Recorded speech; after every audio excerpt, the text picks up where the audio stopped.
Cuando pronuncias el nombre de Sugar Ray Robinson en una habitación llena de boxeadores veteranos, algo cambia en el aire. Los hombres que pelearon contra él hacen una pausa.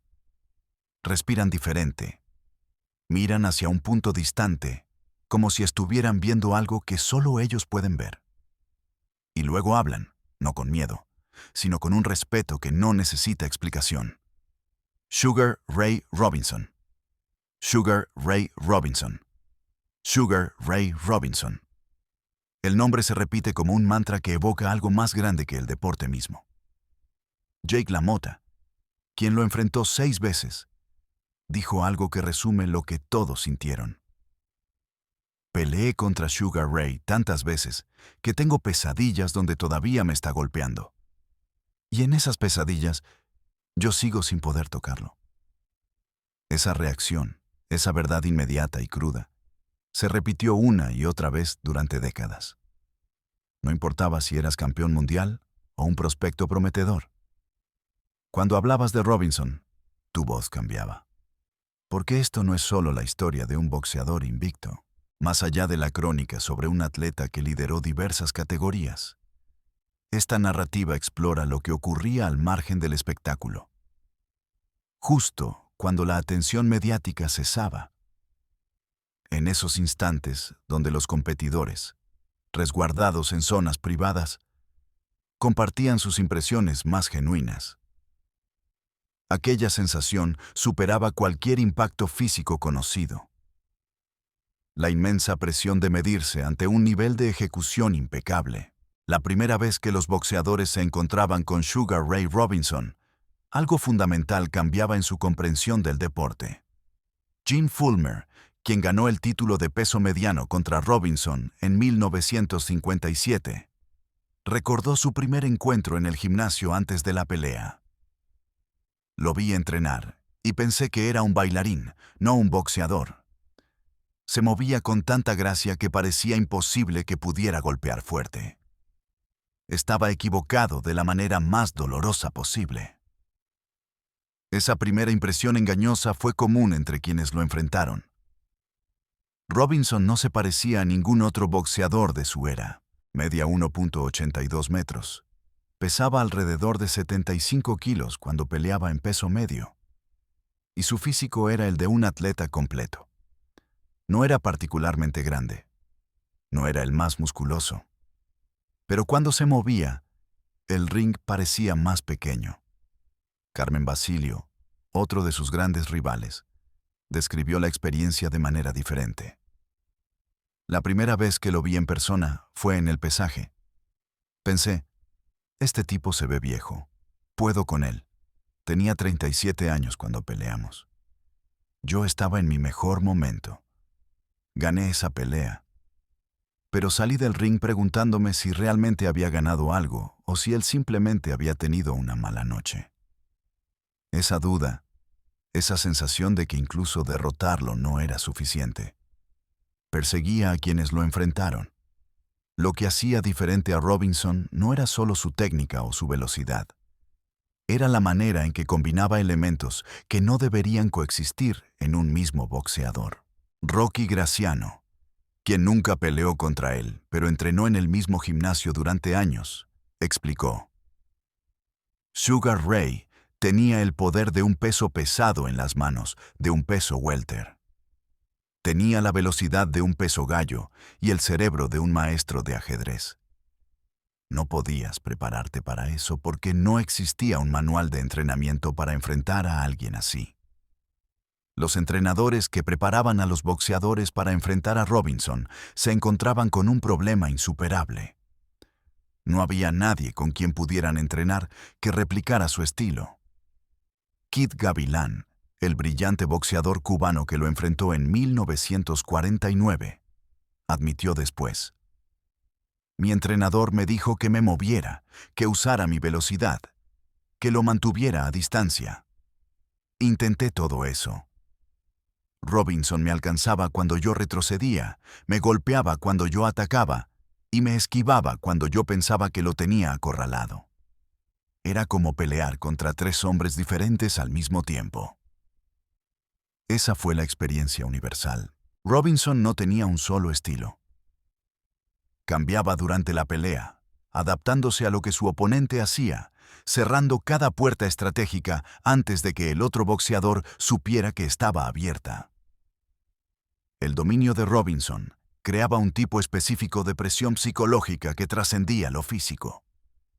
Bobo Olson, quien perdió 2 veces contra él y le arrebató el título cuando Robinson se retiró temporalmente, confesó algo revelador.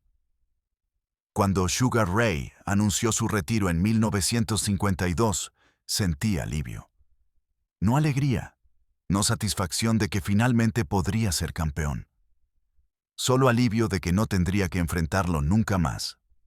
Y luego regresó en 1955 y me quitó el título de vuelta. Fue como si el universo me estuviera castigando por sentir ese alivio. Esa sensación de inevitabilidad rodeaba cada pelea de Robinson. Randy Turpin, el boxeador británico que le arrebató el título en julio de 1951, vivió el momento más alto de su carrera. 64 días después, Robinson lo destrozó en la revancha, noqueándolo en el 10º round después de estar perdiendo en las tarjetas. Turpin nunca fue el mismo. Años después, antes de su trágica muerte, dijo: «Vencí a Sugar Ray Robinson una vez. Eso debería haberme hecho sentir orgulloso por el resto de mi vida. En cambio, me recordó cada día que él me dejó ganar la primera vez. Y en la segunda pelea, me mostró la diferencia entre un buen boxeador y un dios». Esa palabra, Dios, aparecía con frecuencia cuando los boxeadores hablaban de Robinson. No como hipérbole, como descripción literal de la experiencia de enfrentarlo. Los entrenadores que trabajaban en las esquinas opuestas a Robinson desarrollaron sus propias teorías sobre cómo derrotarlo. Ninguna funcionó consistentemente. Whitey Bimstein, uno de los entrenadores más respetados de la época, trabajó en múltiples peleas contra Robinson. Probamos todo. Intentamos boxeadores que se movían constantemente. Robinson los alcanzaba. Intentamos peleadores que presionaban sin parar. Robinson los desgastaba. Intentamos ponchadores que buscaban el nocaut temprano. Robinson los esquivaba y los castigaba después. La única estrategia que funcionó alguna vez fue la de la mota. Absorber castigo, no caer, y esperar que Robinson se cansara o se aburriera. Pero eso no es una estrategia, es una forma de tortura autoimpuesta. La Mota mismo explicó esa filosofía después de su 6ª y última pelea. Yo no trataba de ganarle a Sugar Ray. Trataba de sobrevivir 15 rounds con él. Si al final yo seguía de pie y él no me había noqueado, eso era una victoria moral. Gané una de 6 peleas contra él. Esa única victoria me costó más daño cerebral que todas mis otras peleas combinadas. Porque con Robinson, sobrevivir significaba convertirte en un saco de boxeo durante 45 minutos. Lo que separaba a Robinson de otros grandes campeones era su capacidad para cambiar el ritmo de una pelea en un instante. Carl Bobo Olson describió este fenómeno antes de su segunda pelea. En la primera pelea, Robinson me dejó boxear durante 4 rounds. Yo pensé que lo estaba controlando. En el 5º round, cambió algo. No fue un solo golpe o un solo movimiento. Fue como si hubiera estado jugando durante 4 rounds y de repente decidió pelear en serio. Me noqueó en el 2º round de nuestra revancha. Ni siquiera intentó ser sutil esa vez. Solo entró y me destrozó.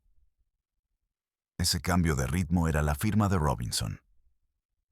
Gene Fullmer lo experimentó de la manera más brutal posible. En su primera pelea, Fullmer ganó por decisión. Era agresivo, presionaba constantemente, y Robinson parecía lento, casi viejo. En la revancha 4 meses después, Robinson lo noqueó en el 5º round con un gancho de izquierda que se considera uno de los golpes más perfectos en la historia del boxeo. Fullmer recordó: Vi venir ese gancho. Lo vi. Pero mi cuerpo no pudo reaccionar. Fue como si mi cerebro estuviera viendo algo en cámara lenta mientras mi cuerpo seguía en tiempo real. Cuando desperté, Sugar Ray estaba en su esquina y el árbitro contaba hasta 10. No sentí rabia. Sentí gratitud de que no me hubiera matado. Pero Robinson no era perfecto fuera del ring, y eso creaba tensiones que los boxeadores notaban. Su relación con el dinero era legendaria y problemática. Exigía porcentajes inusuales de las bolsas, viajaba con un séquito costoso y gastaba tan rápido como ganaba. Más de un promotor se quejó de sus demandas. Jake LaMotta, quien nunca se caracterizó por la diplomacia, fue directo. Sugar Ray era el mejor boxeador que he visto, pero también era el tipo más caro de manejar. Quería todo: el mejor hotel, los mejores restaurantes, las mejores mujeres. Y lo conseguía porque era Sugar Ray Robinson. El resto de nosotros teníamos que luchar por migajas. Esa extravagancia creaba resentimiento, especialmente entre boxeadores que venían de la pobreza y nunca tuvieron acceso al mismo nivel de ganancias. Robinson también tenía conflictos con entrenadores y managers. Despidió a George Gainford, su entrenador de toda la vida, varias veces antes de reconciliarse. Harry Wiley, quien trabajó brevemente con Robinson, dijo: «Era imposible entrenar a Sugar Ray si no estabas dispuesto a aceptar que él sabía más que tú». Y tenía razón. Él sabía más, pero eso no hacía que fuera fácil trabajar con él. El lado oscuro de la grandeza de Robinson también incluía una frialdad que algunos interpretaban como arrogancia. Después de nocauear a Jimmy Doyle en 1947, un knockout que resultó en la muerte del joven boxeador, Robinson mostró poco remordimiento público. En la investigación posterior, cuando le preguntaron si sabía que estaba lastimando gravemente a Doyle, Robinson respondió: «Es mi trabajo lastimarlo. Si yo pensara en eso, tendría que buscar otro trabajo». Esa respuesta escandalizó a muchos, pero otros boxeadores la entendieron de manera diferente. Willie Pep, el brillante peso pluma, explicó: «La gente que nunca ha subido al ring no entiende lo que Sugar Ray quiso decir. Si empiezas a preocuparte por lastimar a tu oponente, te lastiman a ti».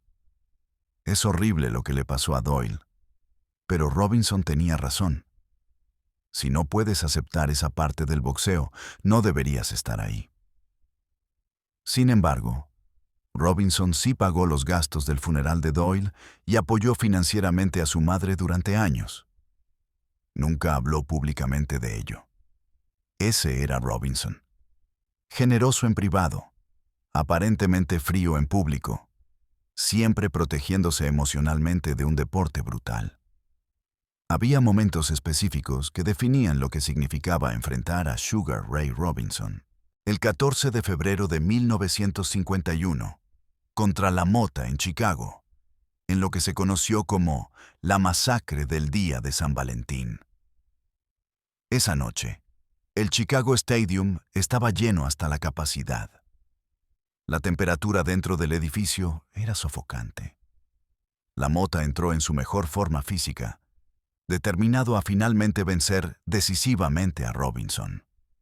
Durante 13 rounds, LaMotta aguantó un castigo que hubiera detenido a cualquier otro boxeador. Robinson lo golpeaba con combinaciones que resonaban en todo el estadio. Los espectadores en las primeras filas decían que podían escuchar el impacto de los guantes de Robinson contra el cuerpo de LaMotta por encima del rugido de la multitud. En el 13º round, LaMotta estaba contra las cuerdas, absorbiendo golpes, su rostro irreconocible por la hinchazón. El árbitro detuvo la pelea. LaMotta, cuyas piernas apenas lo sostenían, se volvió hacia su esquina y gritó: «No me cayó, no me cayó». Esa frase se volvió legendaria. Años después, LaMotta explicó: «No me cayó, pero me destruyó». Yo estaba orgulloso de que no me hubiera noqueado, como si eso significara algo. Lo único que significó fue que yo era demasiado terco o demasiado estúpido para caer. Sugar Ray me quitó algo esa noche que nunca recuperé. Otro momento definitorio fue la pelea contra Gene Fullmer en Chicago. El 1 de mayo de 1957.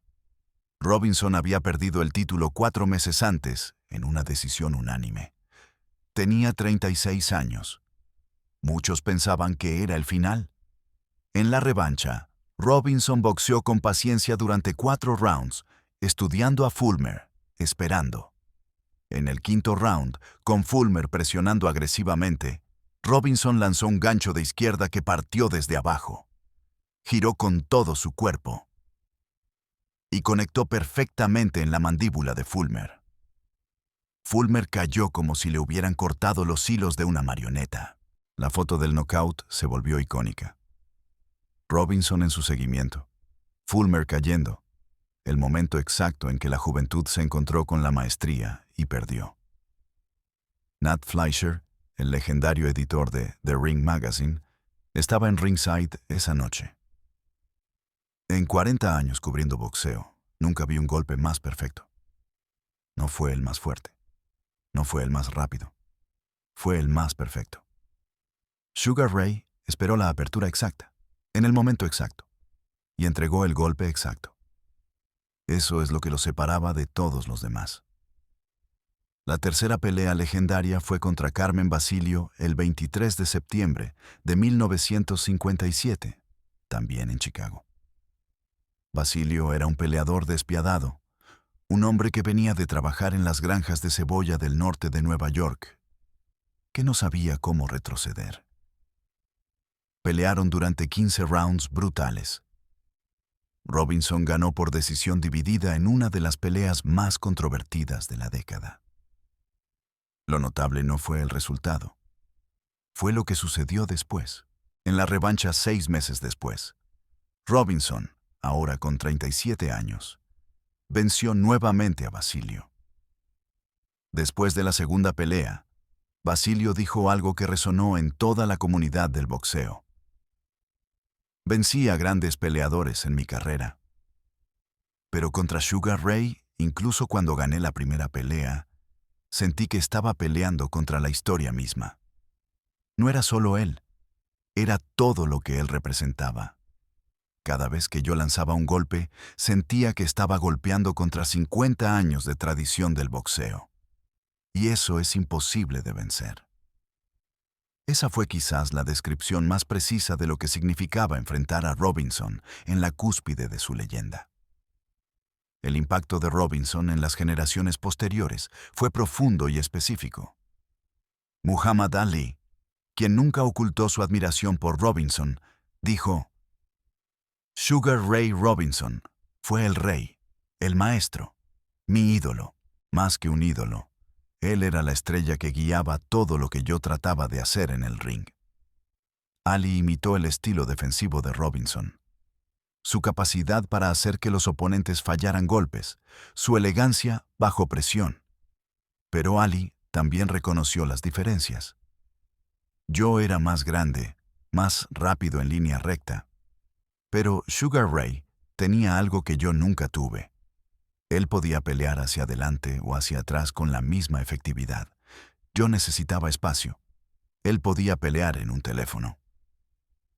Marvin Hagler, quien dominó la división de peso mediano en los años 80, describió la influencia diferente. Yo estudié cada pelea de Sugar Ray que pude encontrar. No para copiar su estilo, sino para entender cómo pensaba. Él siempre estaba 3 movimientos adelante de su oponente. Eso no es talento físico. Eso es inteligencia pura aplicada al combate. Hagler reconocía que Robinson estableció el estándar de lo que significaba ser un campeón de peso mediano completo. Sugar Ray Leonard, quien tomó su nombre de Robinson, llevó la adoración a otro nivel. Mis padres me nombraron por Sugar Ray Robinson, porque era la perfección del boxeo. Eso me puso una carga en los hombros desde el primer día que entré a un gimnasio. Cada vez que alguien preguntaba por qué me llamaba Sugar Ray, tenía que justificar ese nombre con mi desempeño. Leonard adoptó el estilo showman de Robinson, su capacidad para entretener mientras destruía oponentes. Roberto Durán, quien compartió el ring con Leonard en peleas épicas, ofreció una perspectiva diferente sobre el legado de Robinson. En Panamá, estudiábamos a Robinson no porque fuera elegante, sino porque era efectivo. Él podía pelear sucio cuando necesitaba, podía aguantar castigo, podía boxear o pelear. Era completo. Eso es lo que yo quería ser. La influencia de Robinson cruzó estilos, generaciones y filosofías. Peleadores técnicos lo estudiaban por su precisión. Peleadores agresivos lo admiraban por su poder. Peleadores defensivos copiaban su movimiento de pies.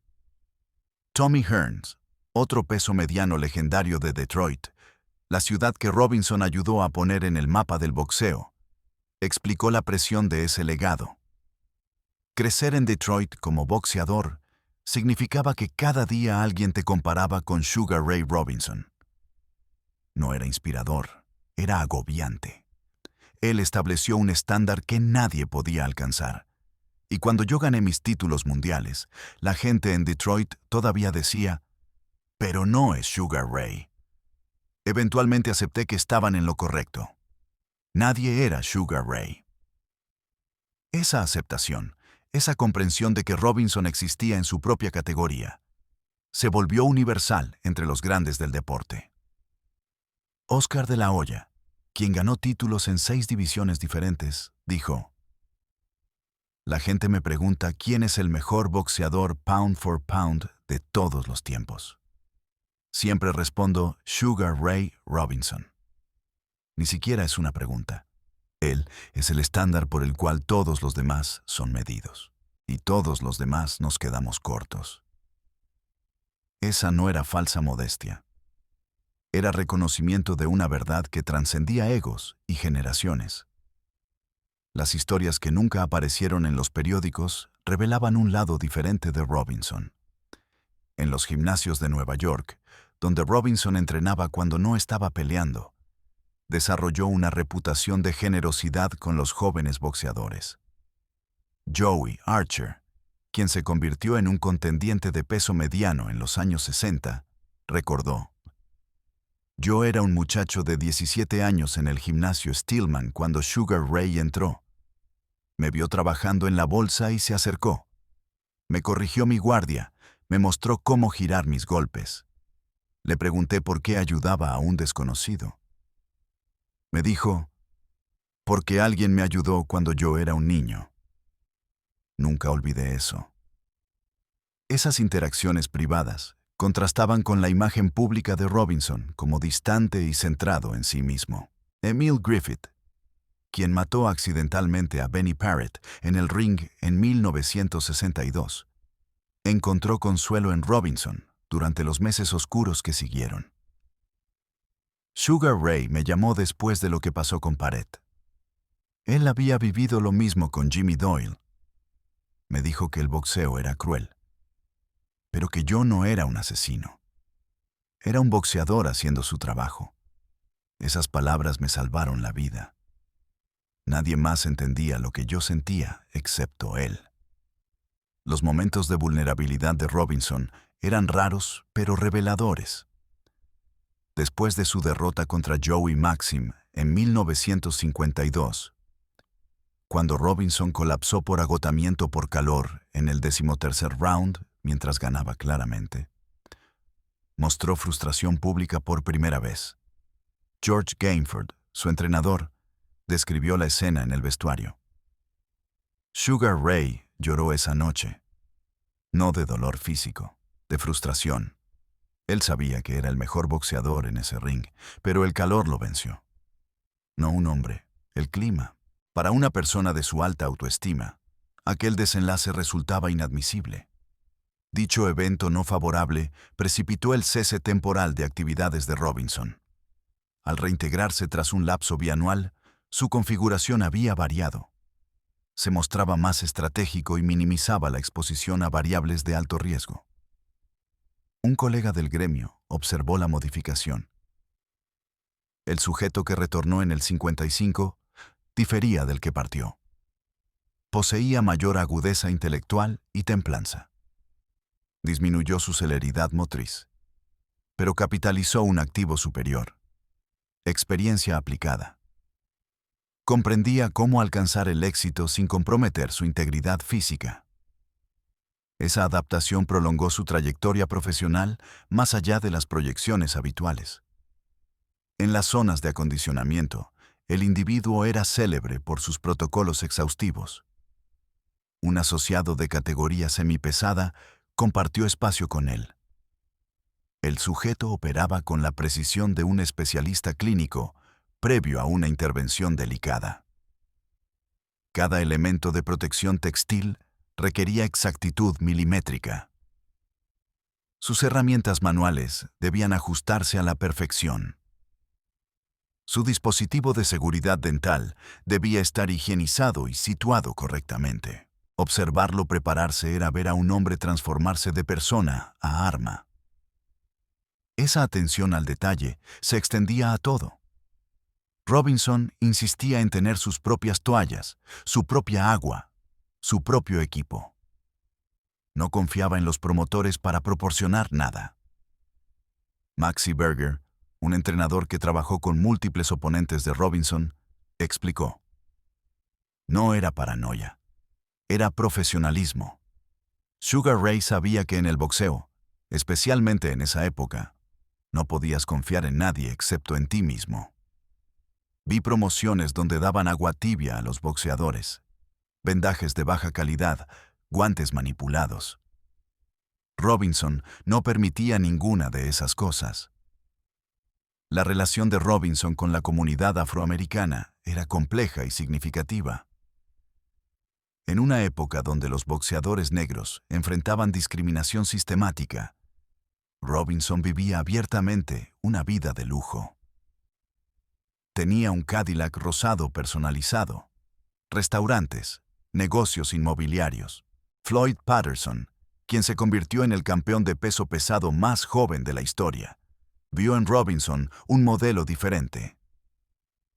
Sugar Ray nos mostró que podíamos ser más que boxeadores. Podíamos ser hombres de negocios. Podíamos exigir respeto. Podíamos vivir como reyes. En los años 40 y 50, eso era revolucionario para un hombre negro en Estados Unidos. Pero esa ostentación también atraía críticas. Algunos en la comunidad negra consideraban que Robinson gastaba irresponsablemente, que no apoyaba suficientemente causas civiles. Joe Louis, el ídolo anterior, era considerado más apropiado por el público blanco porque era humilde y deferente. Robinson no era ninguna de esas cosas. Jackie Robinson, el legendario jugador de béisbol, defendió a Sugar Ray. Él vive su vida en sus propios términos. Eso molesta a la gente que cree que los atletas negros deberían ser agradecidos y callados. Sugar Ray se niega a ser callado. El declive de Robinson fue largo y público, y los boxeadores que lo enfrentaron en sus últimos años tenían sentimientos encontrados. Paul Pender, quien derrotó a Robinson 2 veces en 1960, describió la experiencia. Yo gané esas peleas, pero no me sentí orgulloso. Sugar Ray tenía 39 años. Todavía era bueno, pero ya no era grande. Derrotar a una leyenda en declive no te convierte en una leyenda. Solo te convierte en el tipo que derrotó a una leyenda vieja. Robinson continuó peleando hasta 1965, perdiendo más de lo que ganaba, acumulando derrotas contra oponentes que nunca hubieran durado 3 rounds contra el Robinson de su mejor momento. Joey Archer, quien lo venció en 1965, admitió: no quería estar en ese ring. Tenía 31 años, estaba en mi mejor momento. Él tenía 44. Era doloroso verlo moverse lento. verlo absorber golpes que antes esquivaba sin pensarlo. Después de la pelea, le dije que era un honor pelear contra él. Él solo asintió. Creo que sabía que había terminado. Cuando Robinson finalmente se retiró, dejó un récord de 173 victorias, 19 derrotas y 6 empates, con 108 knockouts. Pero las estadísticas nunca capturaron su verdadero legado. Wilfred Benítez, quien se convirtió en el campeón mundial más joven a los 17 años, resumió el impacto. Cada boxeador que entra a un ring hoy está parado en los hombros de Sugar Ray Robinson. Él inventó movimientos que ahora son básicos. Él estableció estándares de entrenamiento que ahora son obligatorios. Él mostró que un boxeador podía ser atleta, artista y hombre de negocios al mismo tiempo. Sin él, el boxeo moderno no existiría. Thomas Hearns agregó: cuando la gente pregunta quién golpeaba más fuerte, quién era más rápido, quién tenía mejor defensa, la respuesta siempre regresa a Sugar Ray Robinson, porque él era todo eso combinado en un solo hombre. Años después de su retiro, Robinson desarrolló Alzheimer y diabetes. Los mismos boxeadores a quienes había derrotado décadas antes se reunían para visitarlo, para honrarlo, para asegurarse de que no fuera olvidado. Gene Fullmer, a quien Robinson había noqueado con ese gancho perfecto en 1957, visitó a Robinson regularmente. Él no me reconocía al final, pero yo me sentaba con él de todos modos. Le debía eso. Él me dio la pelea más importante de mi vida. Sin esa pelea, sin ese knockout, nadie recordaría mi nombre. Carmen Basilio hizo lo mismo. Sugar Ray me dio 2 de las peleas más duras de mi carrera. Eso me definió como boxeador. Cuando él ya no podía recordar quién era yo me aseguré de recordar por ambos. Esa reverencia continuó hasta la muerte de Robinson en 1989. Su funeral atrajo a boxeadores de 4 generaciones, desde veteranos de los años 40 hasta campeones actuales. Y cuando los boxeadores hablan de Sugar Ray Robinson hoy, décadas después de su última pelea, su voz todavía cambia. Todavía hacen esa pausa. Todavía respiran diferente. Porque no están recordando estadísticas o títulos o récords. Están recordando el sentimiento de saber que alguien alcanzó la perfección en su oficio. Están recordando lo que significaba compartir un ring con la grandeza absoluta. Están recordando que una vez, en la historia del boxeo, existió un hombre que redefinió lo que era posible con 2 guantes y una voluntad inquebrantable. Y ese sentimiento, esa certeza de que fueron testigos de algo que nunca se repetirá, nunca se va. Vive en cada combinación que lanzan, en cada defensa que ejecutan, en cada momento donde recuerdan que una vez, en algún lugar, Sugar Ray Robinson mostró que el boxeo podía ser arte, ciencia y guerra, todo al mismo tiempo. Y ellos estuvieron ahí, intentando alcanzarlo, sabiendo que nunca podrían, agradecidos de haber tenido la oportunidad de intentarlo.